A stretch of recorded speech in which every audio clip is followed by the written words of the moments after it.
Quem tem mais tem 7. Isso não é um argumento, é um fato. Mas será que toda a lista da Bola de Ouro foi justa, assim como o primeiro lugar dado a Messi? See me pulling up, all they do is show me love, cause they know I'm coming through in a foreign. Only say that I'm the man when I make 100 grand, cause you know I'm coming through in a foreign. Fala rapaziada, Carlos Henrique aqui. Vamos falar um pouco sobre a premiação da Bola de Ouro que aconteceu ontem na França, em Paris, né? É um evento realizado pela France Football, uma revista extremamente conceituada no mundo do futebol, né, que vem há muitos anos entregando esse mesmo prêmio, né, acrescentando outros, enfim. A verdade é que a cada ano que passa, né, por mais que já sejam mais anos desde a criação, vem perdendo um pouco da sua credibilidade, né? São muitas posições questionáveis em todos os anos, em todos os rankings. E a verdade é que o ranqueamento é feito por jornalistas, né? São 180 jornalistas escolhidos para ranquear todos esses jogadores que estão na disputa. É um ranqueamento que é feito... pega-se os 180 jornalistas, né, divide em 5 grupos, né, e o que está no grupo 5 tem menos peso na votação, o que está no grupo 1 tem mais peso e por aí vai, né? O grupo 4 tem mais peso que o grupo 5, o grupo 3 tem mais peso que esses dois, enfim, deu para entender como é realizada essa pesagem, né, para não ficar tão distoante a própria votação, e acaba que sempre, né, a cada ano vai ficando mais distoante do que a gente imagina. Falar as posições de cada um, né, em 29º empatado, né, o Azpilicueta e o Modric, por que não em 30? Porque eles sempre que dá empate técnico, né, na pontuação, eles colocam os dois na casa de cima, ou seja, 30 maior, ou 29 maior do que 30, né, num ranqueamento de crescimento, e aí os dois ficam na 29ª posição. Assim como o Rúben Dias e Barella, os dois em 26, Gerard Moreno também em 26º, Phil Foden em 25º, Pedri em 24º e Harry Kane em 23º. Falar aí um pouco sobre essa primeira leva, né? O Azpilicueta não tem muito o que falar, também o Modric também não, é justo, né? Talvez se entrasse alguém ou se saísse um dos dois, ninguém ia perceber, mas ok, né? O que conta muito é que o próprio Marquinhos, o Casemiro, são outros inúmeros nomes que poderiam estar na lista, né? Pelo menos na 29ª, na 30ª posição, que não estão. É isso que começa a dar raiva, né? Já começa por aí a raiva desse ranqueamento feito pela France Football. Enfim, 26º Rúben Dias, ok, poderia até ter ganho algumas posições, né? Fez uma temporada espetacular. Temporada que eu falo, o ano de 2021, né? Se pega...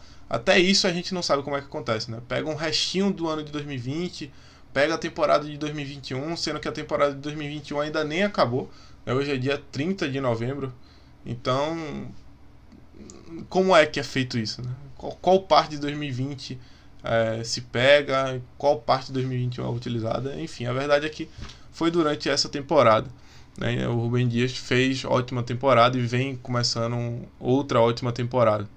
O Nico Barella, o Gerard Moreno também faz jus, né, brocador.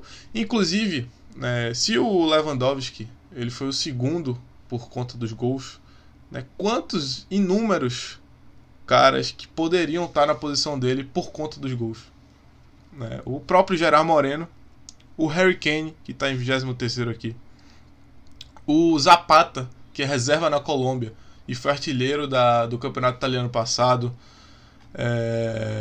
o Haaland, que ficou em 11º, porque o Lewandowski, né, que ficou em segundo por conta dos seus gols, né, não é por conta do futebol jogado, é porque o Lewandowski, apesar de ser um jogador muito inteligente, muito eficiente, não é um jogador de bola, né? Ele é um fazedor de gol, ele tem as características que ele precisa para ser um 9, mas a premiação é o melhor jogador do mundo na temporada. Por que o Haaland não tem essa oportunidade, o Harry Kane não tem essa oportunidade, o Lukaku não tem essa oportunidade, O Zapata não tem essa oportunidade. Se é por conta dos gols, né? Se é por conta dos gols em si, porque o Mbappé não tem essa oportunidade. O Benzema não tem a oportunidade de disputar um top 3. Né? O Jorginho ficou em terceiro. O Kanté ficou em quinto. O Kanté que, se o Kanté tá em quinto, o Casemiro era pra estar onde? O Marquinhos era pra estar onde? O Donnarumma ficou em décimo. Então são muitas posições muito questionáveis. O Sterling ficou em 15º.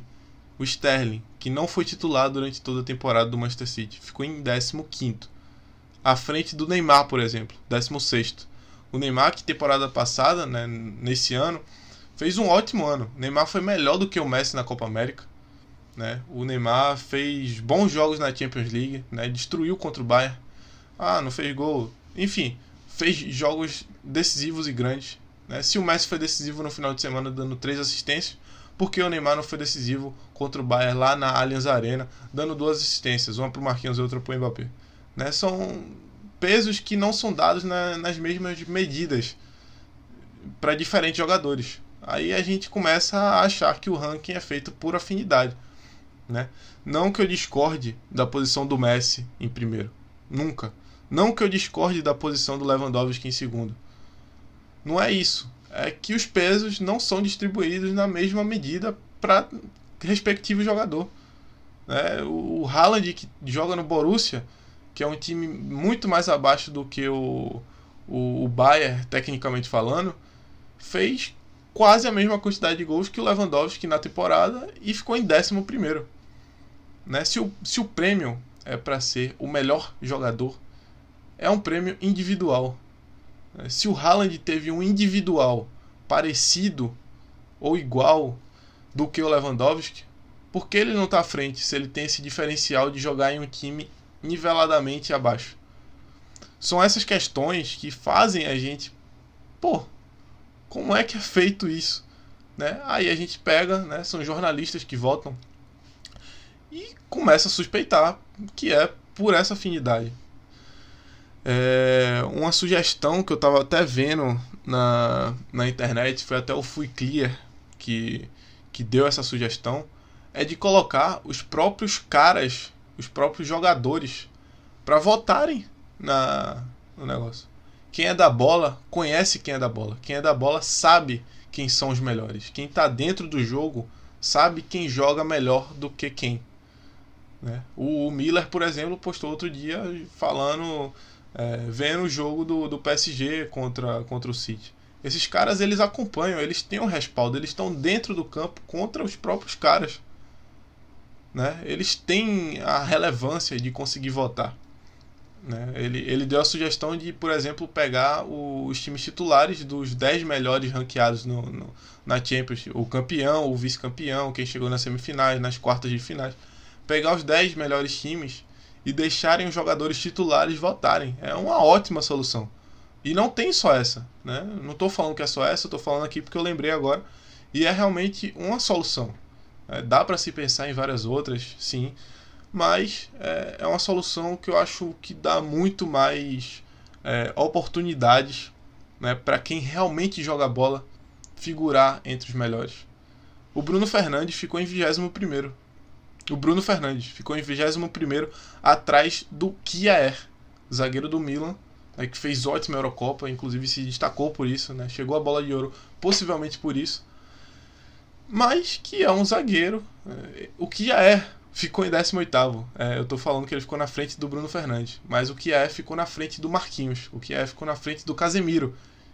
Esses dois que eu tô falando esse tempo todo não figuraram nem no top 30. É inacreditável, velho. O Casemiro e o Marquinhos não ficaram no top 30. Quando saiu essa lista do top 30, foi a primeira coisa que eu pensei, que eu vi. É um absurdo, O Mbappé ficar em 9º também. O Chiellini e o Bonucci ficarem em 14º e 13º. Ok, mas, se 2 zagueiros estão no top 15, né, como o Bonucci e o Chiellini, que já são zagueiros consolidados, cara, o Neymar joga muito mais que esse cara. Né? O Harry Kane joga muito mais que esse cara. O Lukaku, se bem que o Lukaku está em 12º, mas o Bruno Fernandes joga mais que esses caras.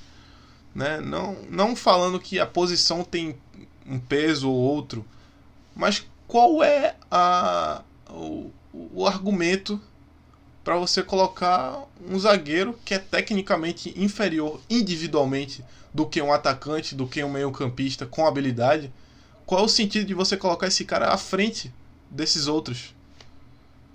Para mim não tem sentido nenhum, né? É um prêmio que vem a cada ano perdendo a credibilidade, como eu falei no início do vídeo. O Mason Mount mesmo, para mim o melhor jogador do Chelsea na temporada, falo isso.